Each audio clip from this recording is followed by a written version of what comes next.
presencia del licenciado Luis Ávila. Él es psicólogo, está cursando actualmente la maestría en Psicología Clínica y Psicoterapia Integrativa en UDELAS. Brinda atención para problemas de manejo de adicciones, suicidios, ansiedad, depresión y es capacitador de la Currícula Universal de Prevención. Tiene experiencia en talleres de cuerdas y capacitaciones empresariales. Por otra parte, también contamos con la presencia de la licenciada Yomairis Ramírez. Es psicóloga general, cuenta con 2 años de experiencia en el acompañamiento educativo de niños con necesidades educativas especiales. Brinda servicios a través de orientación psicológica, también brinda psicoterapia desde la terapia cognitivo-conductual. Y pues nada, nos sentimos sumamente contentos de que ustedes puedan estar sintonizándonos esta noche para aprender un poquito más del tema.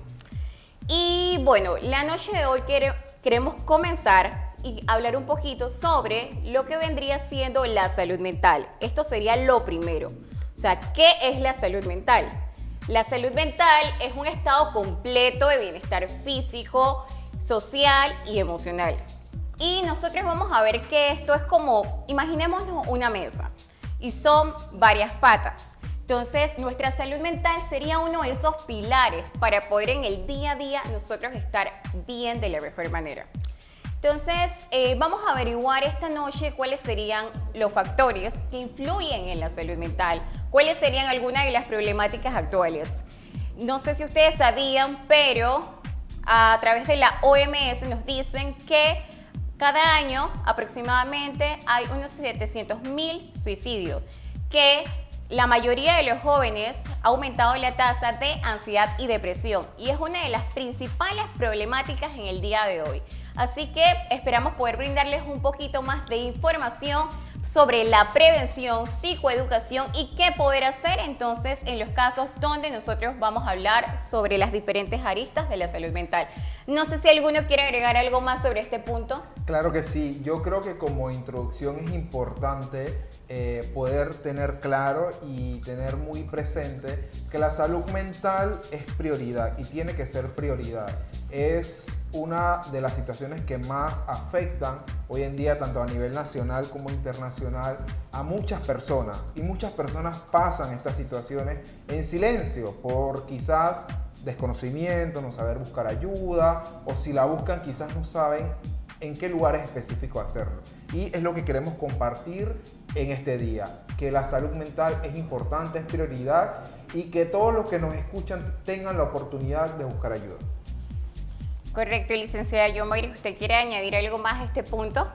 Sí, quisiera añadir que, bueno, iniciando el mes de la salud mental, pues nunca es tarde para solicitar ayuda. Estamos aquí los colegas y pues también afuera hay muchas personas más que pueden contribuir con tu bienestar. Perfecto. Y bueno, siguiendo en esta línea, entonces vamos a comenzar con uno de los principales puntos que tenemos que hablar cuando se habla de salud mental. Y es, hoy en día existe a nivel nacional e internacional muchos tabús o prejuicios arraigados a la salud mental. Y muchas veces esto lo que hace es que aumenta el estigma. Licenciado Luis, ¿usted nos puede brindar un poquito más de información sobre cuáles serían esos tabús, cuáles serían esos prejuicios para que de repente nosotros podamos identificarlos y saber que esto no es así? Claro, por supuesto. Existen dentro del tema de la salud mental muchos tabúes. Uno me da risa porque es algo que quizás muchos de los que nos están sintonizando puedan estar pensando, es que ir al psicólogo es algo para locos, entre comillas, ¿no? Es algo de lo que se menciona mucho, pero no.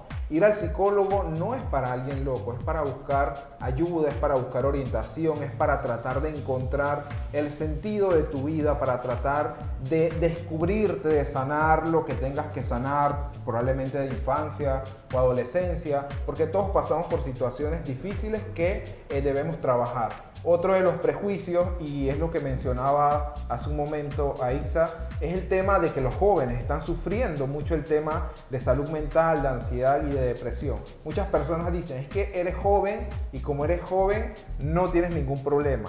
Y esto no necesariamente es de esta manera, aunque seas una persona joven, puedes estar pasando por situaciones difíciles, separación de tus padres e inclusive hace escasamente 4 años todos, no hay nadie que se escape, pasamos por una situación traumática llamada pandemia, llamada COVID-19, la cual simplemente el hecho de pasar esa situación nos debería replantearnos todo el tema de buscar ayuda. Y también otro de los prejuicios que existen es que si estás bien, si estudias, si trabajas, no tienes ningún problema. No, también tienes que buscar ayuda y también es una oportunidad para que tú puedas tratar de descubrir qué es eso que tienes que trabajar.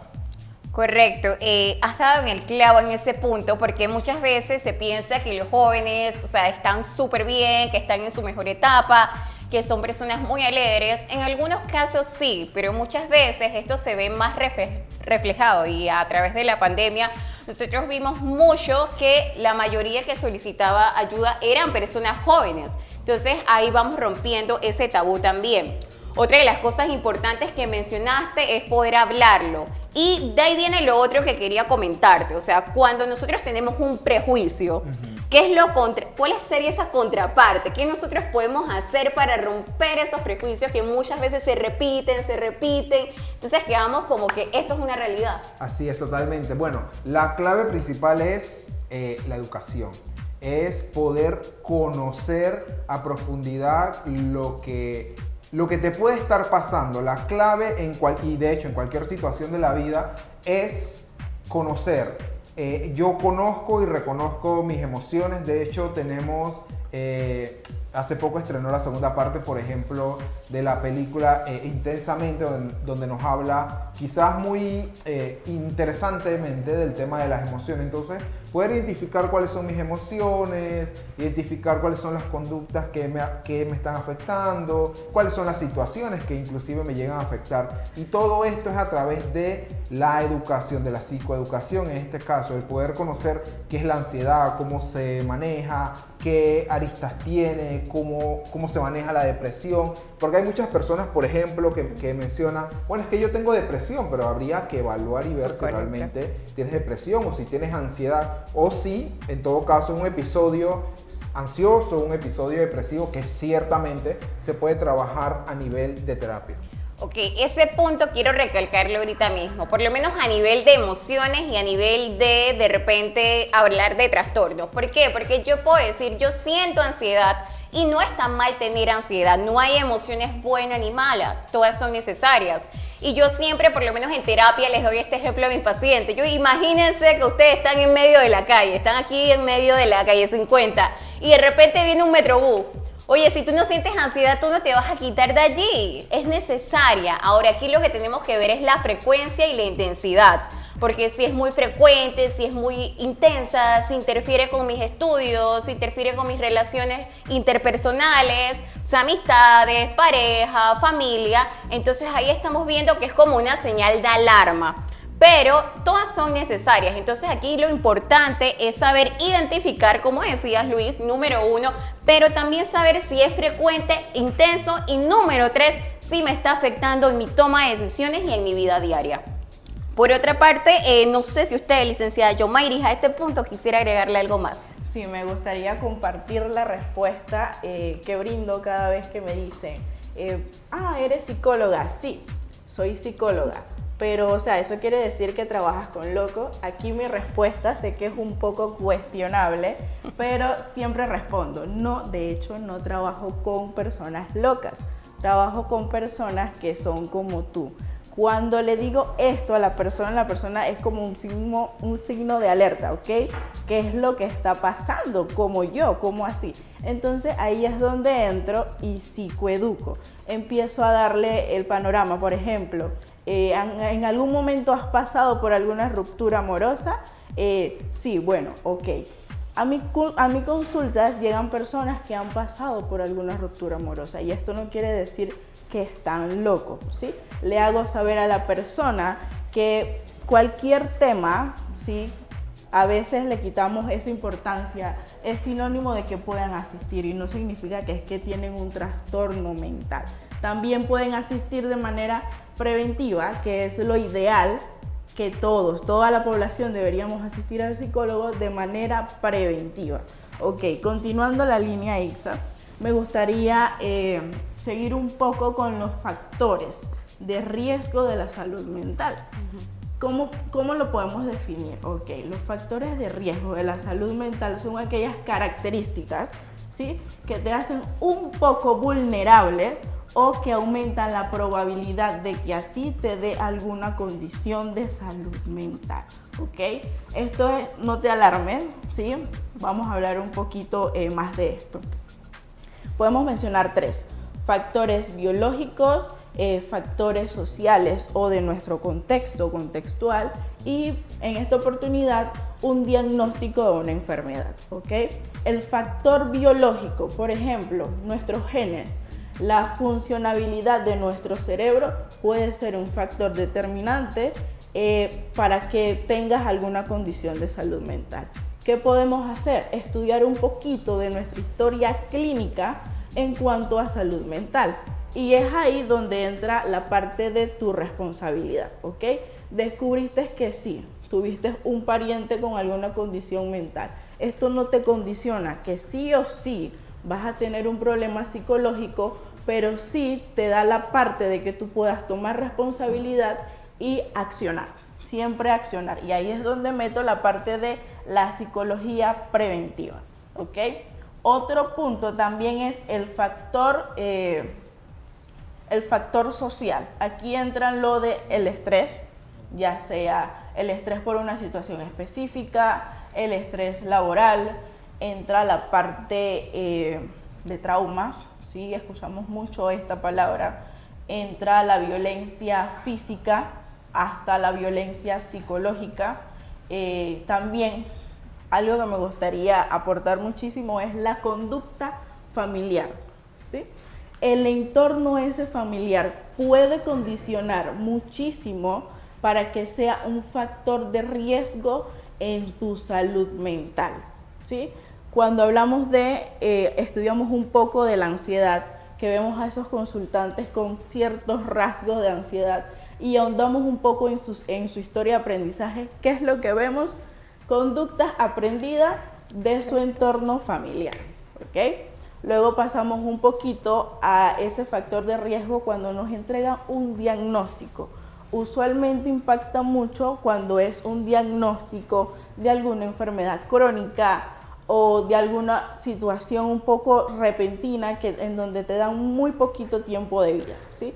Influye tanto a la persona que le generan el diagnóstico como indirectamente a los familiares que están alrededor de esa persona diagnosticada. ¿Ok? Ahora hablemos un poquito sobre los factores protectores de nuestra salud mental. Bueno, más adelante el colega le va a profundizar un poquito, pero me gustaría iniciar hablándole como lo primordial, el autocuidado, ¿ok? Desde ahí, ese es el punto como de partida, así lo considero yo, el punto de partida para el cuidado de nuestra salud mental, autocuidarnos, ¿ok? Ahí le añado establecer una buena red de apoyo. También es muy importante codearnos con un entorno saludable, a lo que uno dice, vamos a evitar el ambiente tóxico. También, ¿qué les puedo decir? Se me fue la palabra. O sea, por lo menos estás hablando de la parte del ambiente. Obviamente esto también puede ser un factor protector en este caso, porque si la contraparte de repente estas personas que están en un ambiente donde las familias, como bien hablabas de la historia de aprendizaje, ha venido durante cierto tiempo moldeando estas conductas, si por el contrario cuentan con personas, un ejemplo, de repente una persona que está atravesando depresión, que en ese momento es sumamente difícil hacer quizás cosas que para otra persona en un momento determinado es súper sencillo. En los casos más graves es incluso difícil levantarse de la cama, es difícil lavarse los dientes, hacer su aseo diario. Entonces tener esa familia que les apoya, que les alienta, que también está allí para poder orientarlos y guiarlos en el proceso es sumamente importante. Entonces también dentro de esos factores protectores hablamos de las amistades también muchas veces. Entonces incluso cuando a veces hacemos terapia, yo les digo, bueno, llámame, no sé, a tu hermana, a tu mamá, dependiendo del contexto, si es una persona protectora, tú vas a ser mi psicoterapeuta, le digo, me vas a ayudar en esto, y bueno, eso es sumamente importante. Pero bueno, licenciado Luis, ¿nos quieres mencionar algo más también en esta línea de factores protectores? Claro, y es muy importante, y ustedes disculpen que yo regrese al tema de la pandemia, porque creo que es más fácil ejemplificarlo con esto, ¿no? Porque al final el tema de los factores protectores, sobre todo el tema de la red social de apoyo como tal, si recordamos, no se podía salir, entonces no contábamos con esa red social, claro. Por ejemplo, el tema de internet, de redes sociales es muy importante. De hecho, estamos compartiendo este live a través de las redes sociales. Sin embargo, no es lo mismo que el contacto físico y es muy importante tener esas redes de apoyo. Es muy importante también el poder hacer un alto en nuestra vida. Normalmente el alto se hace a final de año como tal, pero no necesariamente hay que esperar a final de año para hacer un alto, de revisarme cómo estoy yo. Muchos médicos y muchas personas recomiendan hacerse exámenes generales, año por año, de presión, de todo esto, de azúcar. Y con más razón también es importante revisarnos año a año, por lo menos cada 6 meses, si no tenemos ninguna situación de salud mental, cómo estamos, cómo estoy avanzando, cómo estoy yo con mis metas que yo me estoy planteando a corto, a mediano, a largo plazo, y cómo estoy trabajando yo con mi familia o con las personas que me rodean, cómo estoy aumentando esos factores de protección. Porque aquí lo importante de todo lo que mencionaban las colegas es aumentar esos factores de protección y esos factores de riesgo en la medida de lo posible, si no se eliminan, que no nos afecten de una manera tan complicada, ¿no? Porque podríamos decir, bueno, es que si X persona nace en tal lugar, ya esa persona se va a comportar de esta manera. No necesariamente, porque al final nosotros no somos unos robots que estamos planificados de esta manera. Podemos tomar una decisión y podemos aumentar estos factores, y yo creo que es lo más importante en el tema de la salud mental. Me gustaría agregar también que un factor protector de nuestra salud mental sería trazarnos metas. ¿Sí? En la medida que se puede tratar de vivir una vida con propósito. Y ya para finalizar esta parte, me gustaría compartirle una frase que es mi favorita, y es: haz más de eso que te hace feliz. Aunque sea al día, a 5 minutos de esa actividad que a ti te hace feliz, duplícala las veces que puedas, pero siempre haz más de eso que te hace feliz. Muchísimas gracias. Yo quiero agregar algo a este tema porque yo creo que es bien importante, porque a veces a las personas les cuesta identificar cuáles son mis factores protectores, ya lo estamos viendo, pero va ligado a esto de lo que para mí es valioso y importante. Yo le digo también a mis pacientes en sesión, bueno, las decisiones que tú tomas en tu día a día, ¿por qué están definidas? Por lo que alguien te dice, por lo que te dice otra persona, porque tú quieres seguir el patrón común, o porque realmente eso que tú haces te llena a ti de vida, pues. Porque una de las cosas, y es realidad, pues a veces vivimos como en piloto automático y tenemos que bajar las revoluciones, porque a veces el agotamiento, el estrés, el desánimo o la poca autorrealización va ligado a que no nos detenemos a ver si eso que estamos haciendo en el día a día me hace crecer, me hace feliz, me lleva a donde quiero ir. Si tomo decisiones porque otra persona me dice, por ejemplo, tienes que estudiar eso, y yo, bueno, lo voy a estudiar, pues, pero eso no me gusta. Entonces, en el día a día voy a estar ejerciendo una profesión que realmente a mí no me llena. O de repente, por querer encajar en un grupo de amigos, comienzo a hacer muchas cosas, pero realmente yo no me siento yo misma y comienzo a perderme. Entonces, esto es sumamente importante, porque al final también otra frasecita, yo también le digo a los pacientes, en la vida no podemos agradar a todo el mundo. Adivinen, eso es una realidad, y cuando lo vamos a tratar de hacer, eso es algo imposible y tremendamente agotador. Entonces, comiencen a crear esos propios ideales, a tomar esas decisiones en base a lo que realmente ustedes quieren hacer y no en lo que va a pensar la otra persona, porque la otra persona va a pensar lo que tenga que pensar en su momento de acuerdo a su historia de aprendizaje, creencias, valores, etcétera. pero hagas lo que hagas, toma la decisión por ti, no por nadie más, porque entonces vas a vivir toda la vida entonces frustrado en algo que realmente no te gusta y no te motiva. Entonces, bueno, vamos a hablar también con respecto a la salud mental en otros puntos que son importantes. Por ejemplo, vamos a entrar ya porque nosotros hablamos de 4 claves para mantener la salud mental. Entonces, licenciado Luis, vamos con la clave número 1. ¿Qué clave es importante que ustedes la tengan ahí en consideración? Claro, y como el live precisamente se llama clave, es importante que cada una de estas 4 claves, si las podemos guardar, si las podemos anotar, los que nos están escuchando, si hay alguna mamá escuchando, usted anote allí para que su hijo o usted misma la ponga en práctica, los jóvenes que pueden estar pasando por situaciones escolares, también anotarla. La primera es el autocuidado del tema físico y el tema mental. Es muy importante cuidar la parte física, no por un tema tanto estético, que también puede ir de la mano, pero sobre todo por cuidarnos a nosotros mismos. Tener espacios para hacer actividad física. Sería ideal todos los días tener un espacio, pero sabemos que vivimos en un día a día que no terminamos de llegar a un lugar y ya tenemos que ir a otro y a veces no hay tiempo para nada, pero sí es importante tener estos espacios, caminar al menos 30 minutos, así sea cada 2 días que se haga. Si alguien, por ejemplo, puede trotar, eso sería importante también, y cuidar esa parte física.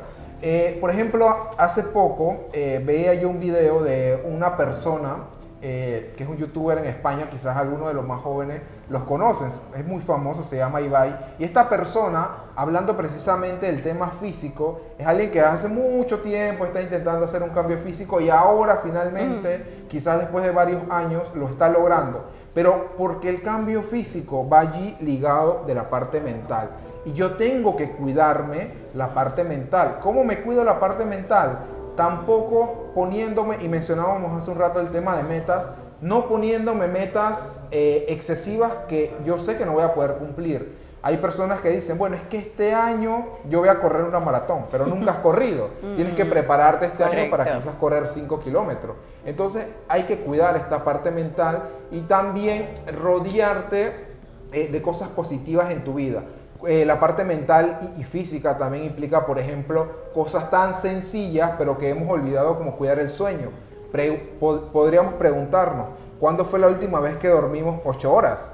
Algo tan sencillo que deberíamos cuidar en el día a día, pero a veces, como mencioné hace un momento, por correr, estar aquí y allá, si dormimos 5 está bien, si dormimos 3 está bien, hay tráfico y hay muchas cosas que hacer. Entonces es importante cuidar la parte física como la parte mental. Y otra de las claves también es la segunda sería poder manejar el tema del estrés. A ver, el estrés no es algo malo, ni tampoco la ansiedad es algo malo, y como mencionaba Aixa, ninguna emoción es algo malo ni bueno. Uno tiene que aprender a manejarlas, hay que aprender como ustedes le mencionan a sus pacientes, yo les digo a los míos, hay que aprender a surfear las emociones. Si viene el estrés, pues nos puede ayudar. Si yo tengo que hacer un examen semestral el día de mañana, si yo no tengo estrés, yo no voy a estudiar porque no me voy a preocupar del examen. Pero si me excedo del estrés, obviamente tampoco voy a estudiar porque voy a estar tan pensando en el examen, voy a fracasar, me va a dar dolor de cabeza, no me concentro en ninguna manera. Entonces es poder establecer un equilibrio en nuestra vida para poder manejar el estrés. Y dentro de estas claves, creo que también podríamos reforzar alguna de estas, ¿no? Sí, antes de que comiences con la otra clave, por acá tenemos algunas preguntitas. Y esto lo quiero decir ya porque va ligado a lo que tú estás hablando del autocuidado. Ya esta parte Luis la respondió sobre el ejercicio físico, pero dice que ¿qué papel juega la alimentación? Yo, Mayri, ¿tú crees que nos pudieras responder, ayudar con esa pregunta? Ya él habló del ejercicio, pero dice, ¿qué papel juega la alimentación en la salud mental? Ok, iba a hacer esa acotación. Hablamos mucho de la parte física, pero cuando hablamos de la parte física nos orientamos exactamente a esa dosis de hacer ejercicio. Ok, ¿cómo cuidamos nuestros alimentos, esos alimentos que consumimos. ¿Por qué se hace mucho énfasis en esto, en la parte de la alimentación? Ok, vámonos a un trastorno por obesidad. Ok, ¿cómo llegamos a la obesidad? Sí, a veces influye la parte hormonal, pero otras veces va a influir todos estos desórdenes alimenticios que tenemos. Ok, de ahí se va desencadenando otros factores psicológicos. Por ejemplo, estoy en obesidad, ok, no tolero mirarme al espejo, ¿sí? Me genera un conflicto, me siento demasiada insegura, me genera un conflicto y así vamos poco a poco afectando nuestra salud mental por el simple hecho de no agarrar la responsabilidad que tenemos en cuanto a la alimentación. Ok, perfecto. En esta parte vamos a aprovechar para otra preguntita que nos hicieron, porque yo creo que sería bueno, Luis, que nos los refuerces, porque tú hablaste hace un momentito de esto, pero dice la importancia que tiene el sueño y la calidad del sueño. Porque, o sea, una cosa es que hablemos del sueño. Claro. Yo te puedo decir, yo dormí 3 horas, 8 horas, pero muchas personas a veces sufren, por ejemplo, de insomnio o tienen alguna otra dificultad para dormir. Entonces, en el día a día, ¿esto afecta su rendimiento? ¿Cuáles son las consecuencias? ¿Qué podemos hacer en ese caso también para responderle a las personas que nos están preguntando? Claro, el tema del sueño es muy importante y sería bueno poder evaluar qué tanto nosotros cuidamos nuestro sueño. Si yo duermo 7 horas, 8 horas y yo sigo cansado, probablemente quiere decir que dentro de mi ambiente, dentro de mis situaciones diarias, hay cosas que me cansan más de lo que yo puedo dar. O sea, quizás en mi trabajo es más desgastante de lo que yo, hasta donde yo puedo llegar, y la calidad es muy importante. Por ejemplo, algo tan sencillo como la cama es un lugar sagrado solamente para dormir, pero no por algo que alguien haya inventado, sino porque al final nosotros somos seres o somos personas de hábitos. Si yo asocio en mi cerebro que la cama es para dormir, yo solamente voy a la cama a dormir. Pero en algunas ocasiones, pues algunas personas usan la cama para comer, para hacer una tarea, para hacer diferentes actividades. ¿Por qué es más cómodo? Sí, claro que es más cómodo.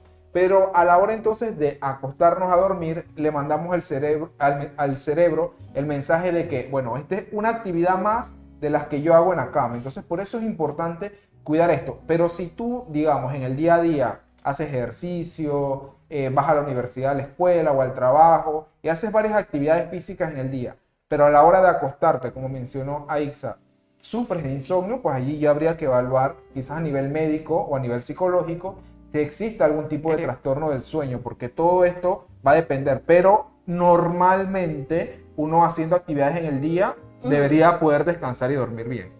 Ok, me gustaría agregar también que esto pudiera entrar en la parte de un factor de riesgo, claro, para nuestra salud mental. ¿Sí? Vamos a pensar que somos una máquina. Si no le estamos dando el mantenimiento debido a esa máquina, es totalmente esperable que esa máquina empiece a entrar en crisis. Entonces vamos a tratar de cuidar esas horitas de sueño, ¿ok? Y también es un factor alarmante, ¿ok? Como mencionabas, dormí pero no descansé. Me he hecho todos los exámenes, me revisé si estoy resistente a la insulina, si presento diabetes, si presento alguna situación médica, ¿ok? Pero resulta que ese insomnio que tienes es debido a una condición de salud mental.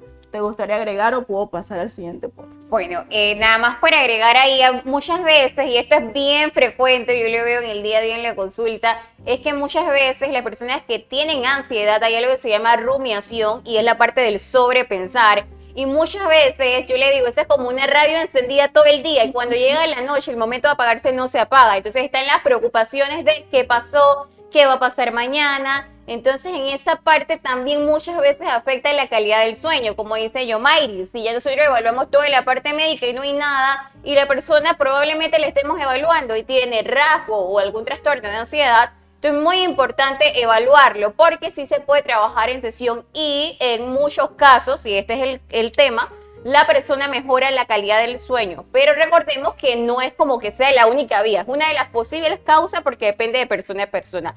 Y en este momento vamos a pasar a las dos últimas claves para luego seguir respondiéndoles sus preguntas que nos siguen llegando. Nos han llegado preguntas hasta desde Chiriquí, así que por ahí ahorita vamos a responder esa pregunta. Vamos, Yomairis, con las otras dos claves.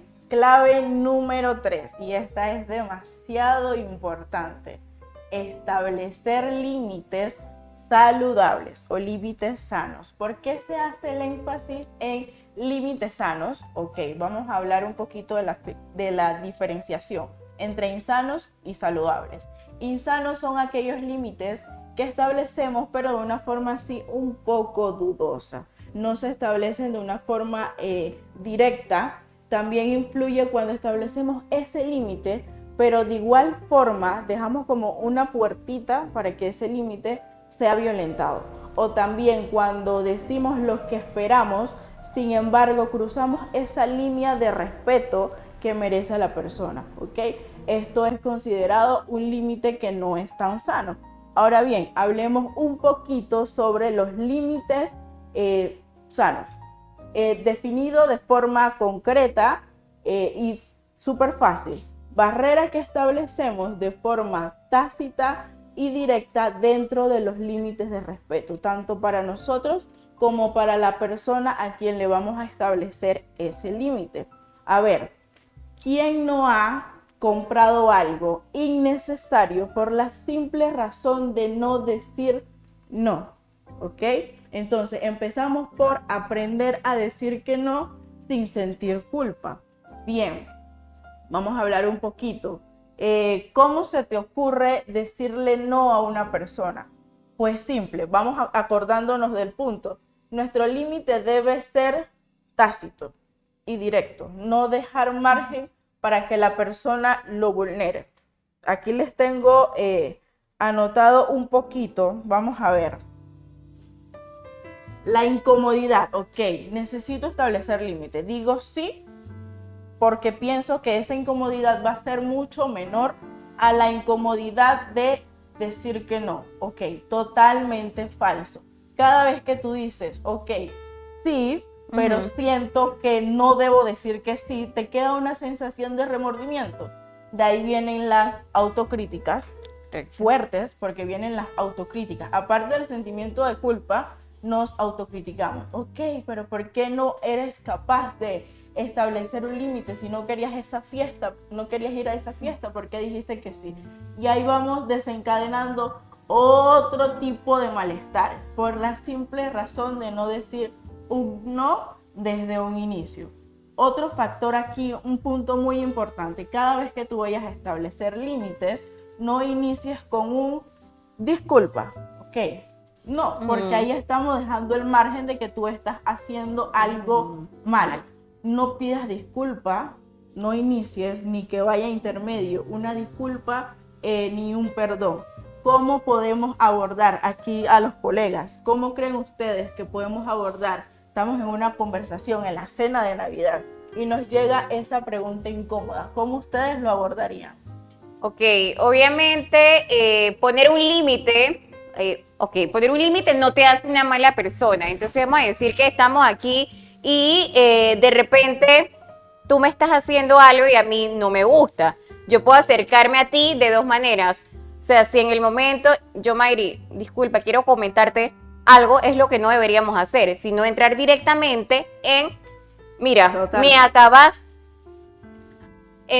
acabaste de decir esto y no me agradó. Y de repente allí nosotros vamos a seguir manteniendo ese límite. No me agradó, no me gustaría que lo volvieras a hacer. Y si tú lo vuelves a hacer, ¿qué significa? Que ya yo tengo el poder de la decisión de si yo quiero mantener esa relación, porque yo establecí mi límite y tú no lo respetas o lo sobrepasas. Pero sí es importante entonces poder dejar las cosas bien claras, como le decías. Ok, has dicho algo muy importante. Cuando estamos estableciendo límites, es demasiado importante, o sea, muy, muy importante, si podemos decir la consecuencia, ¿ok? Alguien te gritó, si no vas a llegar como que, oye, mira, es que a mí no me agrada que me griten. No, tú le haces llegar el límite tácito. ¿sí? Entiendo que estás enojado, pero no te acepto que me grites. La próxima vez que lo vuelvas a hacer, daremos por terminada la amistad, ¿sí? Le estás comunicando, estás validando, iniciaste con validar sus emociones, la validas, ¿sí? Le estás comunicando cómo te hace sentir, ¿ok? Lo que vas a hacer, no lo acepto, yo no acepto que me grites. Y, perdón, por último, le estás comunicando la consecuencia. Es decir, esta persona va a quedar con un límite sumamente tácito que no le va a dar cabida a vulnerarlo. Y si por alguna u otra razón lo vulnera, ya sabe que hay una consecuencia de sobrepasar ese límite. Colega, ¿quisiera agregar algo más? Claro, yo creo que es importante y de hecho es algo que trato en la medida de lo posible explicarle a los pacientes. Tener las reglas claras, lo más claras posible es una clave. Por ejemplo, es tu papá o es tu mamá, pero aunque ellos tienen la potestad de, no sé, de entrar a tu cuarto, de revisar tus cosas, uno siempre debe tener límites y reglas establecidas en un punto específico. Tienes una relación de pareja. Dentro de la relación de pareja hay reglas y normas que no se pueden atravesar, que no se pueden incumplir. Entonces es importante, yo le decía en estos días a una paciente, es que debes, si puedes, establecer unas reglas con un contrato. No va a ser un contrato legal ni nada del otro mundo, pero las reglas entre más claras posible es mejor, porque así vamos a evitar situaciones desagradables y dentro de esas reglas explicar las consecuencias también. Si tú haces esto, va a pasar esto. Correcto. Yo creo que en esta parte también nosotros podemos hablar de cuáles son tus no negociables. Yo le digo a las personas cuando también vienen a sesión esa misma lista, hazme tu lista de tus no negociables para relaciones de pareja, familia, amistades. Entonces la persona al concretar eso ya sabe cuando alguien está violentando su límite. Entonces, la última clave tiene que ver con la conexión y apoyo social, licenciada Yomairi, para poder entonces dar pase a las preguntas y dejar todo sumamente claro en la noche de hoy. Ok, me gustaría, antes de pasar a eso, me gustaría hacer un cierre dándole un ejemplo. Estás transitando una situación un poco delicada, ya te sientes realmente saturada. ¿Cómo establezco límites sin hacer sentir mal a las personas? Entre comillas, porque tú no tienes ningún tipo de control en cómo se vaya a sentir la persona. Pues sencillo, le haces ver, validas, ¿sí? Validas la intención. Entiendo que estás preocupado por mí, sin embargo, esta pregunta que me estás haciendo no me hace bien. Entonces comunicamos la consecuencia. Si insistes, tienes que saber que yo no te voy a responder, ¿sí? Validamos, comunicamos cómo nos estamos sintiendo y al final del día establecemos la consecuencia posible. Ahora sí, vamos a pasar a la última clave, la clave número 4, y esta es en el contexto, el apoyo o nuestra red de apoyo, el contexto social, ¿sí? Cuando hablamos de bienestar, incluimos 3 factores, ¿ok? El factor del placer, el factor de los logros y el factor de conexiones o los vínculos, ¿ok? Estos 3 factores contribuyen a nuestro bienestar. ¿Por qué hago énfasis en estos factores del bienestar? Es tan importante las actividades de disfrutes como el establecimiento de nuestros logros o el cumplimiento de nuestros logros, de nuestras metas, pero también es muy importante el establecimiento de vínculos, ¿ok? Recordemos siempre que el ser humano es un ser biopsicosocial. Somos parte biológica, somos parte psicológica y somos parte social. ¿Les gustaría agregar algo más? Claro, dentro de estas claves que tú mencionas, creo, y cuando lo mencionabas, creo que es fundamental decirlo, aparte de ser seres biopsicosociales, también somos seres espirituales. Independientemente de la religión o de la fe que practique cada persona que nos está viendo, esa idea de trascendencia, tú mencionabas, Yomairi, hace un momento, de mi propósito de vida, o sea, ¿por qué estoy aquí? Muchas de las personas que nos ven probablemente son voluntarios de algunas organizaciones, trabajan en organizaciones, y dentro de este marco es importante saber que cuando uno a pesar de todas sus situaciones que uno pueda tener, cuando uno es capaz de ayudar a alguien, uno recibe más de lo que uno da. Y esto es muy importante porque yo los invitaría a todos los que nos ven a que puedan de alguna u otra forma apoyar alguna ONG o alguna iglesia o alguna campaña social que existe en sus comunidades. Creo que el fin de semana pasado veíamos que estaban limpiando una playa en Panamá. De repente hay otras actividades. No necesariamente hay que esperar a que sea diciembre, que es muy bonito, para compartir con personas que tienen menos. Porque también en el día a día nosotros podemos apoyar a un abuelito a cruzar la calle, podemos, si tienen espacio, adoptar una mascota. Cuando alguien está solo en algún lugar, estoy aquí para escucharte. Entonces podemos dar estas ayudas y estas claves que enmarcan este ámbito, digamos, espiritual o de trascendencia, para también nosotros poder tener salud mental, porque al final eso, como nos llena, somos nosotros los que al final vamos a estar felices y vamos a estar completos y vamos a tener ese real sentido de vida en cada momento. Perfecto, Luis. Vamos a darle paso a las preguntas. Acá voy a comenzar respondiéndole. Nos dicen, ¿cómo puedo identificar cuándo es el momento de buscar ayuda profesional?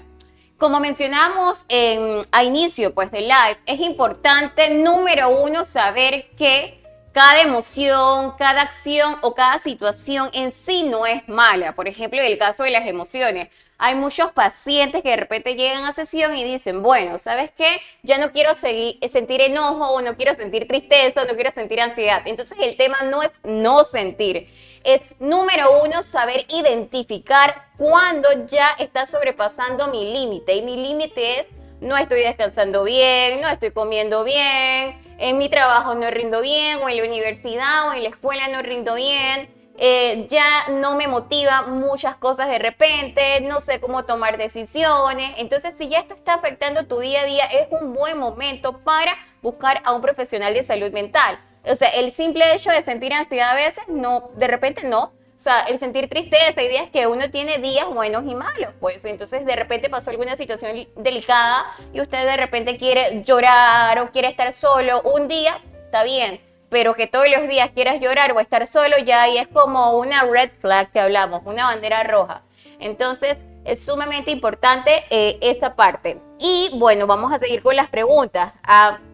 El licenciado Luis, le voy a hacer la siguiente pregunta. Dice, ¿cómo influye la tecnología y el uso de redes sociales en la salud mental? Y esta pregunta nos llega desde Chiriquí. Claro, la gente de Chiriquí nos está viendo y un saludo muy especial a todas las personas en Chiriquí, que es una provincia. Todas las provincias de Panamá son muy bonitas, pero Chiriquí también es muy bonita.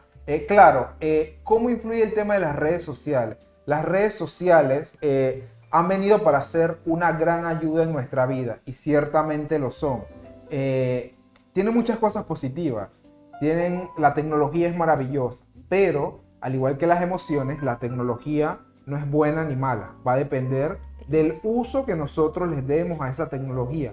Padres que nos escuchan, sus hijos, sería recomendable que por lo menos hasta los 10 o 12 años, si se puede, yo sé que es muy difícil, tratar de no tener acceso a un teléfono como tal propio. Claro que uno tiene que ver la televisión, ver una película en familia es maravilloso, pero tratar de cuidar siempre esa parte. Y nosotros, ya adultos, también tratar de cuidar el tiempo al cual nos exponemos al uso del teléfono. Es difícil, sí. A veces hay juegos que nos absorben, hay películas de plataformas que nos absorben, y no está mal tener un momento para hacerlo, pero siempre hay que cuidarlo en la medida de lo posible. Entonces, no son ni buenas ni malas, hay que darle un uso adecuado y un uso para ayudarnos a nosotros mismos en nuestra vida.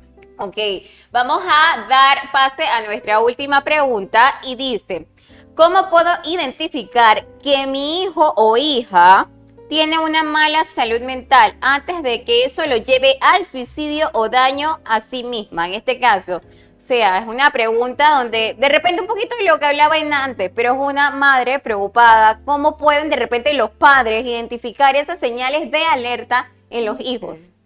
Ok, vamos a ver un panorama general, ¿sí? Porque no se sabe como el contexto de cada uno. Exacto. ¿Okay? De forma general, tu hijo se está aislando, lo estás viendo como quien dice un poco más cabizbajo. Bueno, es que antes él se mostraba como un niño alegre, pero resulta que ya ahora no quiere comunicarse con nadie. Cuando se le dice algo o se le da un mandato, haz esto o haz lo otro, tu niño de repente estalla, explota cuando hay una mala gestión emocional. Esto puede ser síntomas de, ok, aquí está pasando algo porque mi hijo no ha venido así. Pero algo muy, muy importante, ¿sí?, es ver cómo está cambiando la modificación de la conducta para mal de nuestros niños. Puede ser que lo veas de repente frente a los videojuegos y tu niño esté muy rígido, muy tenso. Ok, este es un síntoma de alerta. Como hablábamos en antes, pero enfocado en los adultos. ¿Está tu niño descansando bien? ¿Sí? O cuando te dice, pero es que no quiero ir a este lugar, no es para que tú te alarmes, ¿sí?, sino para que prestes un poquito más de atención y tengas la oportunidad de indagar, ok, ¿ha pasado algo que mi niño no quiere asistir a este lugar? ¿O qué es lo que realmente está pasando con el niño, que han habido algunas modificaciones de conducta? Ok, perfecto. Yo creo que gracias a todo lo que hemos podido hablar el día de hoy, tenemos bastante información. Entonces, lo principal, como decíamos al inicio, es la educación, es saber, es conocer, para cuando de repente identificamos una señal de alerta, si es en usted mismo, mira, de repente tengo que ir, como decía Luis, a evaluarme, a ver si estoy bien en este momento, porque me hizo como un tipo de checklist, ok, todo lo que estaban diciendo hoy aquí en el live.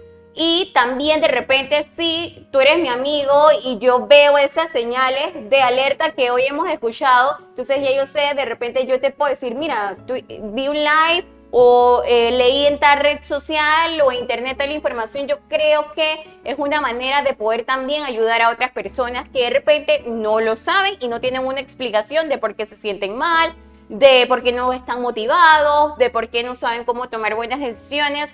Entonces, ya para cerrar, quiero que cada uno de los licenciados que está aquí con nosotros nos deje unas últimas palabras y si quieren alguna recomendación final para ustedes. Ok, me gustaría empezar, ¿sí?, y a compartirles nuevamente mi frase favorita, que siento que nos ayuda en el día a día, en